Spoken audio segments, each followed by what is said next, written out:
The Phoenix Suns did it. On today's episode of Locked On Suns, a breakdown of the Suns' pathway to potentially winning the NBA Cup, how we got here, who they're playing, who they have to go through to win it all, and more. Let's go.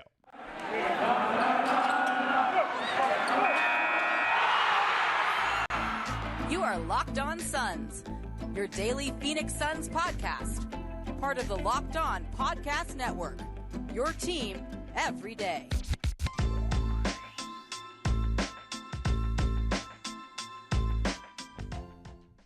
And we're back. This is Locked On Phoenix Suns. We're part of the Locked On Podcast Network. I'm your host, Brendon Kleen, a credentialed media member covering the Suns for the past 7 seasons, a writer at Suns.com, and the host of the Just Basketball Show. Wherever you get your podcasts, a big thank you for making Locked On Suns your first listen. Happy Wednesday. Suns game day in Toronto. If you're finding us for the first time, go ahead and hit follow or subscribe wherever you are watching, wherever you are listening. We're free and available everywhere, including YouTube, so just hit that button. Get a new show in your feed every single Monday through Friday. Become an everydayer. Get locked on to the Phoenix Suns right along with me every Monday through Friday from now through the end of the season.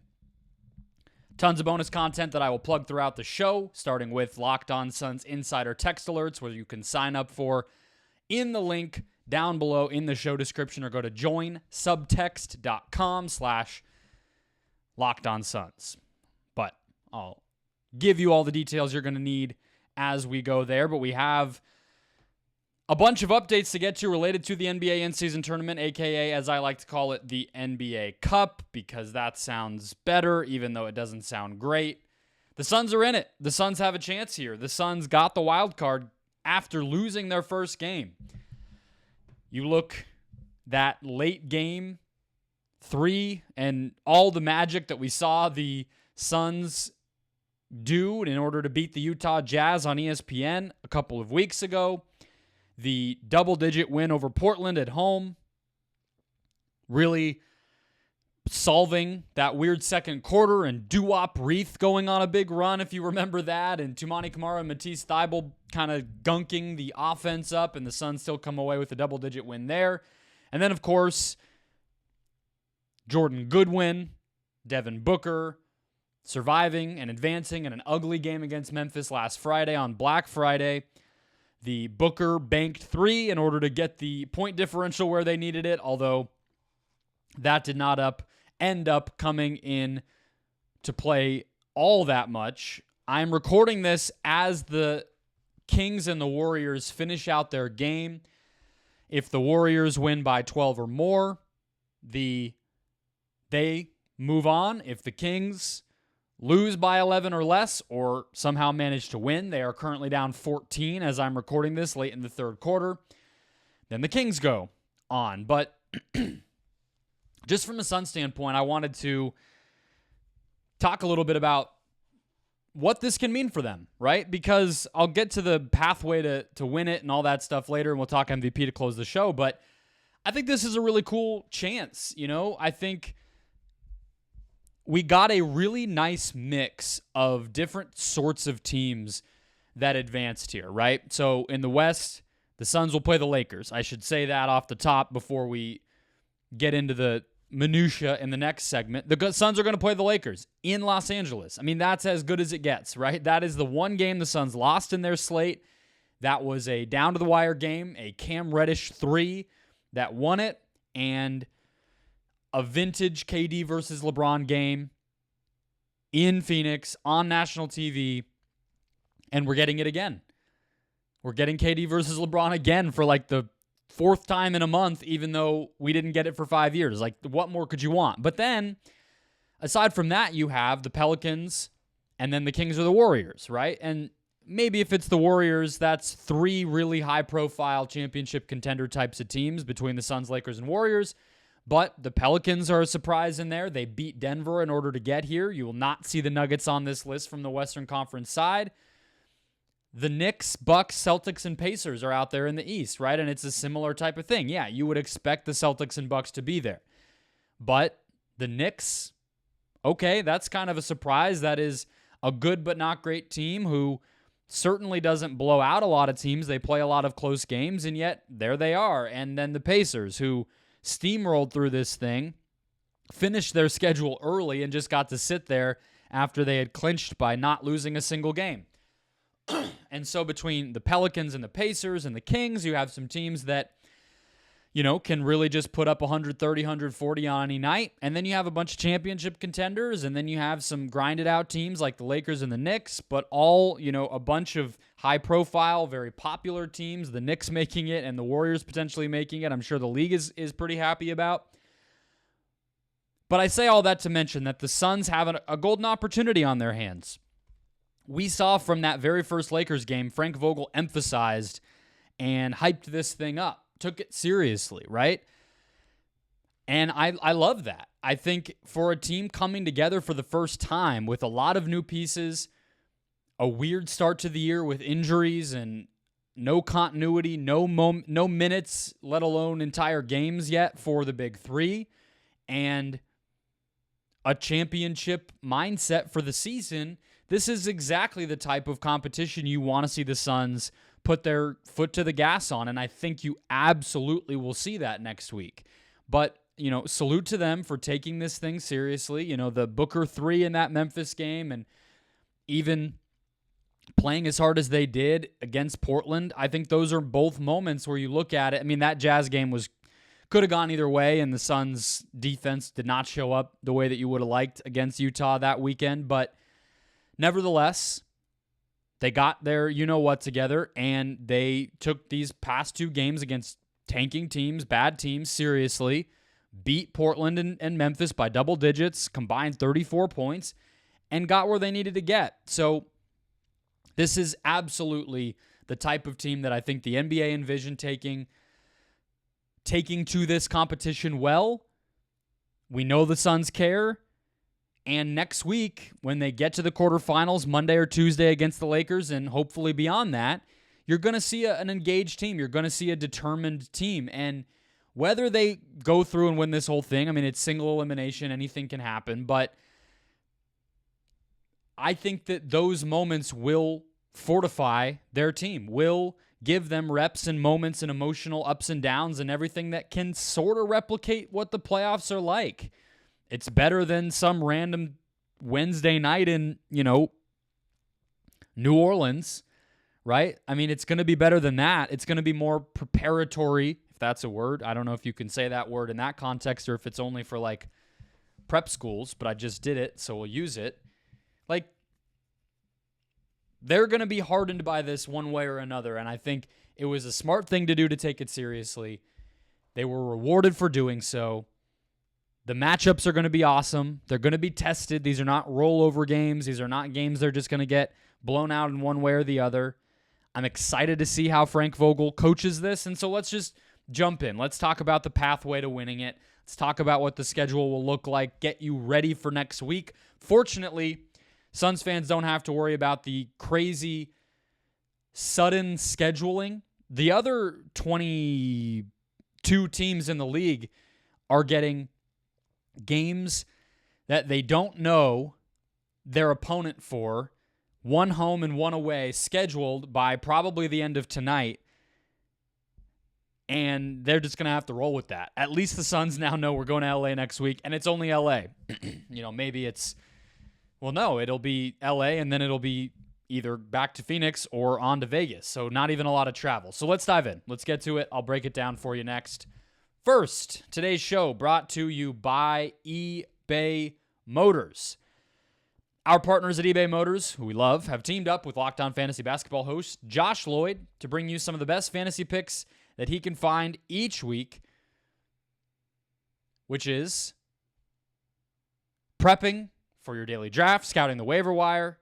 We're going to provide you the players that are guaranteed to fit on your roster, so let's see who Josh has picked out for us on this week's eBay Guaranteed Fit Fantasy Picks of the Week. Love these. I'm just as excited as you guys. I got to check my waiver wire. Jaden Ivey back in the starting lineup. Thank the Lord. Our friend Monty Williams brought him off the bench, and I hated it. Now he's back. Al Horford. Horford is going to be the starter with Kristaps Porzingis out of the lineup, and we know he can produce. Gordon Hayward, may or may not be on the waiver wire, but LaMelo Ball is out, meaning they need offense somewhere. They need production and playmaking from somewhere. We know Hayward can provide it. Sadiq Bey elevated to the starting lineup in Atlanta with Jalen Johnson out as well. We know he can put it up, 50-plus point game once upon a time. Scoot Henderson to round it out. He's playing off the bench now, but he's back in the lineup, producing, getting his rookie lumps, but you know he's going to have the ball in his hands. Josh Lloyd from Locked On Fantasy Basketball can help you win your fantasy championship, and eBay Motors knows a championship team is about each player being a perfect fit, and that is the same with your vehicle. I have bought a sunshade flap for the driver's side from eBay Motors. I have bought a wheel cover, one of those that you just screw on or slap on the front of your wheel or your rim. That just fell off. eBay Motors had it. What I love is you plug in the car that you have. eBay Motors has a helpful system to let you know if that part is right for your vehicle. And with over 122 million parts for your ride or die, you can make sure your ride stays running smoothly with eBay Motors. Brake kits, LED headlights, roof rack, whatever your baby needs, eBay Motors has it. And with eBay's Guaranteed Fit, it's guaranteed to fit your ride the first time, every time, or your money back. Plus, with these prices, you're burning rubber, not cash. So keep your ride or die alive at ebaymotors.com. eBay Guaranteed Fit only available to U.S. customers. Eligible items only. Exclusions apply. All right. Score check. The game is within 12 out in Sacramento. We will see who advances. It's down to 11. Oh, 12 again. It doesn't so much matter to me because it's not going to be the Suns' first opponent regardless. It's going to be the same travel again because it'll just go to Vegas after that quarterfinal round early next week. So let's break it down. Again, the Suns will play the Lakers at Crypto.com Arena either Monday or Tuesday. I know I could have stayed up until 11:30 or midnight and gotten you the for sure day. You can go ahead and open your favorite sports score app and it will tell you when that game is going to be. And I will talk about it throughout the week. But that's the schedule. And then from there, the Suns will then, on the 7th of December, which I believe is Thursday, correct? Yes. Thursday and then Saturday is the championship. Thursday, they could then travel to Vegas and play the winner of either the Kings or Warriors versus the Pelicans. So that will take care of the West, and then you go to the East, and the Suns will just, if they made it that far, they would then just play the winner of the East bracket. This is going to be West versus East, okay? Over in the WNBA, where they have done a Commissioner's Cup themselves, and they have messed around with the finals and playoffs and everything, we're seeing a lot more conference-on-conference violence. But in this case, it'll be East versus West once again. Now, yes, maybe a little bit of an upset or chip on their shoulder approach from Phoenix can be the NBA might want Lakers-Celtics, right? Maybe Lakers-Knicks, maybe Warriors-Knicks. The Suns are a draw. It's Kevin Durant, it's Devin Booker. But that might be enough kind of impetus, you know? And the travel's going to be, you know, let's hope the Suns play Monday, because if they end up playing Tuesday, you're going to see Tuesday, Thursday, Saturday with very intense games. And that kind of brings me to the main thing I'm looking at, let's say, all right, which is how does, I think it was Tim Legler brought this up, how do teams coach this? How does the coach handle this? Do they run it as if it is a playoff game? Do they let the players kind of handle it as they want? What I mean by that is, are we going to see 40 minutes for Devin Booker? Are we going to see crazy starting lineups? Are we going to see trimmed rotations? I mean, every team might handle this thing differently, but I'm very curious to see what exactly happens here. We don't have odds for the NBA in-season tournament over at FanDuel yet, but I think the team that wants to win this is going to have an advantage. And maybe it's going to be the case that kind of anxiety over, is my opponent going to take this seriously and will I have to? Maybe that'll just be sort of a rising tide that lifts everybody here. But I'm very fascinated to see that. And I think the lesser teams are probably going to be the hungriest here, New Orleans, Sacramento, the Knicks, the Pacers. I think those teams are most likely to really run up, limit the margins, narrow the margins, play Tyrese Halliburton 42 minutes, play. I guess the Pelicans are kind of the most interesting case study there, right? You play Zion Williamson. I mean, you want to knock on all the available wood. I know people love to joke and talk a little bit of about what I have on my wall behind me, because I guess I'm not allowed to like other players or teams, but I have a Zion Williamson. He's in the light. You can't really see. If you're on YouTube, the lamp reflection is a Zion poster. Like, I like him, but this is when he got hurt last year. Are you going to push it in this game? I don't know, It's going to be very interesting, and I think that will give everybody a leg up. But if we know anything about how the Suns have approached this, they want it, and they're prepared. And Booker has not had any complications since coming back from the calf strain. They've been pretty smart about his minutes, even dating to the most recent games they've played. They might let him play more minutes as things go along, but they're not, a playoff rotation for a star player might be the whole first quarter and the beginning of the second quarter, then a quick break, and then back in to close the first half. And you might play 20 minutes and a half, right, with like 4 minutes in the middle of the second. Like, are they going to do that with him? I think those are some of the small things that will affect this. I mean, as for how the Suns match up against these teams, though, we know how they match up against the Lakers. They've really struggled. They've lost twice to that team already. They haven't been able to find an answer for defending LeBron drives to the basket. Welcome to the past 20 years in the NBA, right? But outside of selling out completely, putting Yusuf Nurkic on one of the role players for LA and planting him in the basket and allowing that shooter to have an open shot. I mean, that's how Reddish got the three that he did to close out that game. Was Nurkic was, quote unquote, guarding Reddish and just standing at the hoop. And that was enough to dissuade LeBron from driving, but he got the ball to Reddish, and Reddish won them the game.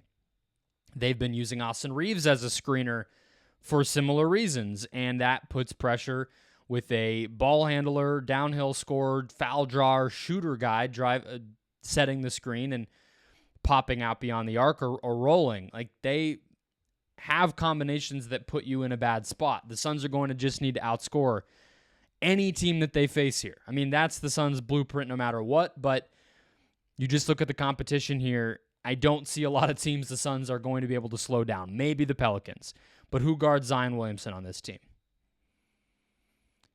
Maybe Nasir Little starts, if it's Phoenix, New Orleans, but it's going to be fascinating. Again, a lot's going to come down to coaching and matchups and how aggressively teams try to scheme for those matchups. I like the Suns even on the road against the Lakers. Those games have been close. Durant and Booker will now be healthy for it, and I think that the Suns can put up 125 on that Lakers team, and I don't know if the Lakers are a lock to score 125. Beyond that, you're looking at a lot of high-scoring teams, a lot of balanced teams in Sacramento, New Orleans, and Golden State. We'll see. I'm not going to make a bunch of predictions because we have plenty of time to talk about that, but it's going to be fascinating. Let's jump over more odds, more dissection of the future, more crystal ball gazing. We'll do that all next for the MVP award and whether the Suns' two guys have a shot at it at about the quarter point of the NBA season. We'll do all that next. First, today's show brought to you by FanDuel. Already mentioned, you can check FanDuel first thing Wednesday for NBA Cup odds. But as the weather gets colder, the NFL offers stay hot as well at FanDuel. New customers get $150 in bonus bets right now with any winning $5 moneyline bet. That's $150 straight to your account if your team wins. If you've been thinking about joining FanDuel, there's no better time to get in on the action. I say this every time, and I mean it. Take the easy money lines for the bonus bets. Then get creative and a little funky, trying to win some strategic, creative bets. I'm looking at Wizards at Magic. The Magic are minus 460 on the money line. The Lakers, who we just mentioned, are minus 300 going into Detroit to extend their losing streak to a whopping, I believe it would be 13, 14 games. The app is easy to use. There's a wide range of betting options on top of those moneyline bets, including spreads, player props, over-unders, and more. So visit FanDuel.com/LockedOn. Kick off the NFL season. FanDuel, official partner of the NFL. Before we close out the show, want to remind everybody to sign up for the Locked On Suns Insider Text Alerts, where you can get my reaction to all Suns news and rumors, exclusive observations in person from game days and practice days at Footprint Center and the Verizon 5G practice facility, and direct, exclusive video breakdowns once per week of a topic that mattered in Suns basketball that week. I have done a Bradley Beal debut video and a defensive breakdown video. Last week was a holiday. I still owe you guys a Kevin Durant video, and only Locked On Suns Insider Text Alert subscribers get those videos. It is a private link that I send directly to your phone so you can watch it. You can also respond to me one-on-one. I'll do Q&As and giveaways there as the season continues. The link is in the show description below, so sign up for Locked On Suns Insider Text Alerts. You can, again, click that link below or visit joinsubtext.com/LockedOnSuns. All right, let's close it out. MVP. I just wanted to visit this award right now because I find it interesting. I think it's wide open, and I don't think that the books have necessarily caught up. I don't think that bettors are active here, I guess, would be my assumption, because I'm looking at FanDuel right now, and as I try to find these MVP odds, I am seeing that Nikola Jokic is still the favorite. All right? Plus 200. Luka Doncic is plus 550. Embiid plus 700. And you have to go all the way down to, on FanDuel, it's a little more even. Durant plus 2,300. Booker plus 2,600. Between all the names that I listed in the Suns players, you also have Tatum, Giannis, and Shea. Totally reasonable.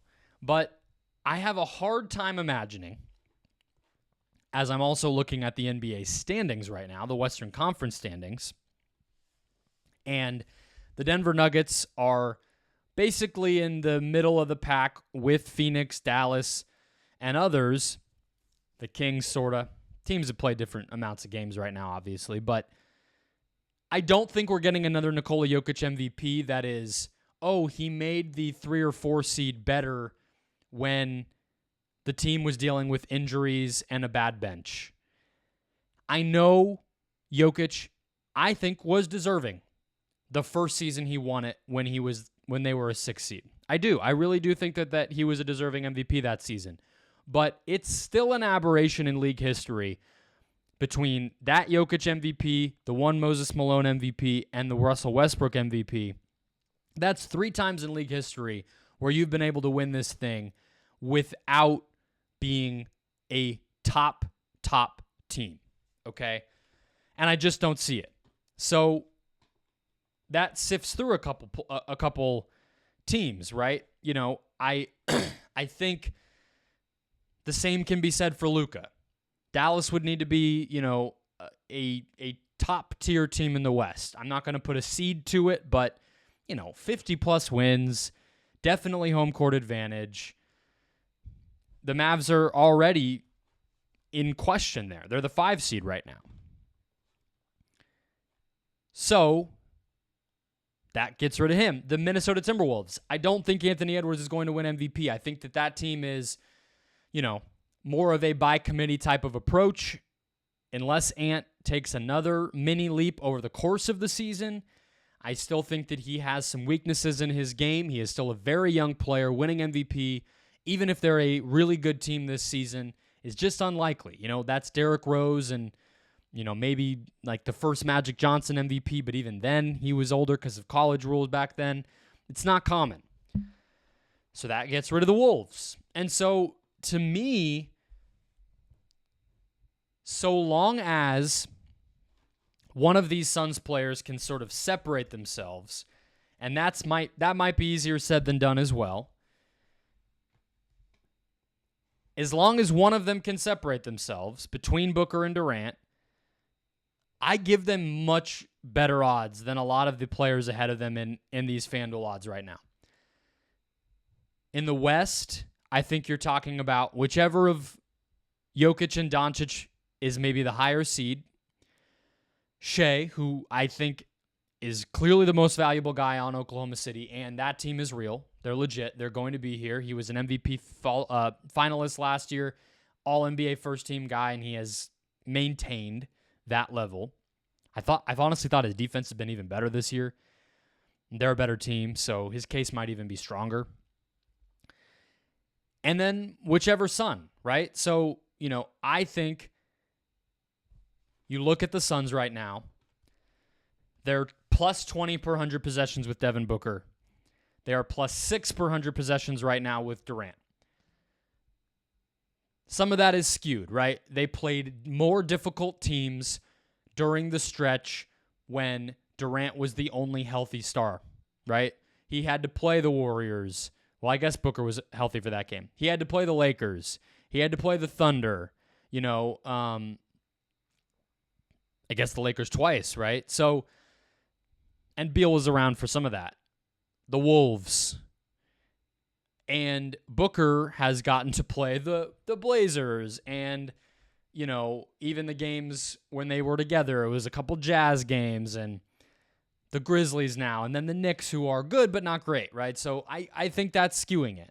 But so long as that type of trend, if it were to continue, I think you would have to lean toward whichever one of them is providing that value, because their numbers are impenetrable, right? Like, you cannot poke a hole in those numbers.